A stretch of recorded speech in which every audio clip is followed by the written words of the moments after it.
Hello everyone. Today I'm going to review a fitness book with title Men's Body Sculpting, written by Dr. Nick Evans. But why am I choosing this book? It is because this book gives us benefits for diet and weight production programs.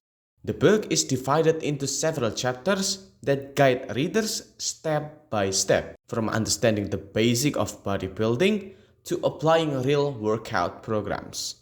So without further ado, let's get started.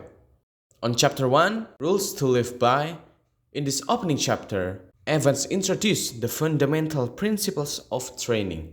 He explained correct lifting techniques, the importance of proper form, and how consistency matters more than shortcuts. On chapter 2, Feeding the Machine, this chapter focuses on nutrition.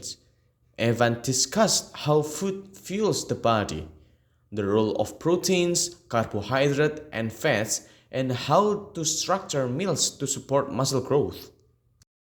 Moving on to chapter 3, Mass Contraction. In here chapter, Dr. Evans explains how muscle growth actually happens. He describes the science of hypertrophy and why progressive overload is important.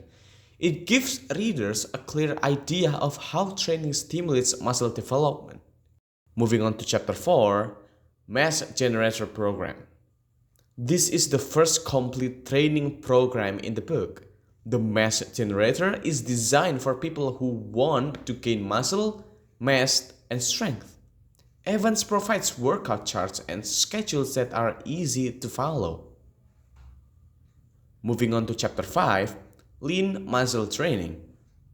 In this chapter, the focus shifts from building size to shaping and defining muscles. Evans explained how to train in a way that burns fat while maintaining muscle mass. On chapter 6, Body Fat Blitz Program, this is the second program in the book for targeting fat loss. Evans combines strength training with higher intensity and introduce cardio to help readers achieve a lean physique.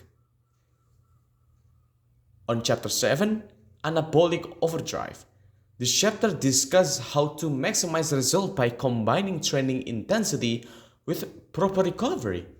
Evans also touches on advanced techniques for experienced lifters.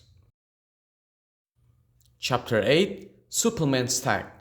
Here, Evans explained various supplements like protein powder, creatine, amino acids, and vitamins.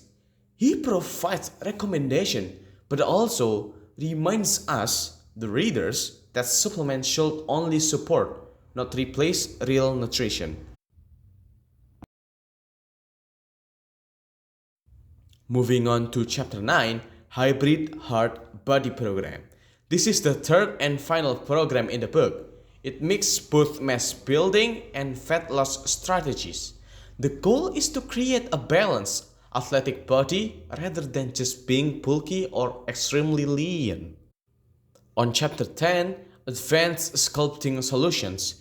In these chapters, Evans gives tips for breaking plateaus and adjusting routines when progress slows down. It's about problem solving and staying motivated. On chapter 11, Sculpting Safely. As a doctor, Evans emphasized injury prevention.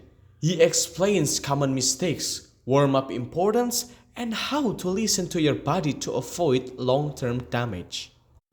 On chapter 12, Survival Strategies for the Peak Physique. The final chapter is about maintaining results. Evans gives strategies to keep your physique in the long term, even when life gets busy. We're moving on to the YouTube video. The video is a discussion between Dr. Peter Aditya and Derek from More Plates, More Dates. They talk about how someone can lose fat in a healthy and sustainable way while still keeping or even building muscle mass. They explain that the usual fitness approach is either cutting or bulking, but in reality, it is possible to do both together. This process is called by body recomposition.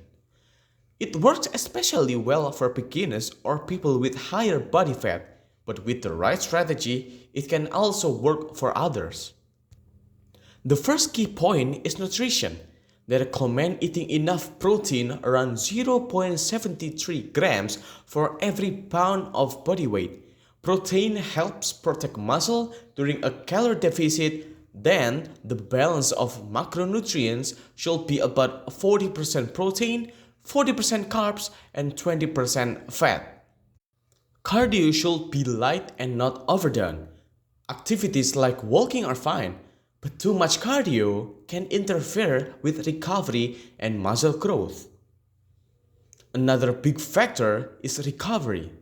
Sleeping 7 to 9 hours every night is essential for fat loss, hormone balance, and muscle repair. It's also important to test muscle group for at least 48 hours before training them again. And finally, they stress the importance of tracking progress and making adjustments. If you are not losing fat, you may need to reduce calories slightly. If you are not gaining or keeping muscle, you may need to eat a little more. In short, the main message of the video is keep your diet high in protein. Train with weights consistently, use a moderate calorie deficit, don't overdo cardio, get enough sleep, and adjust step by step. In this way, fat loss can be sustainable while still maintaining muscle.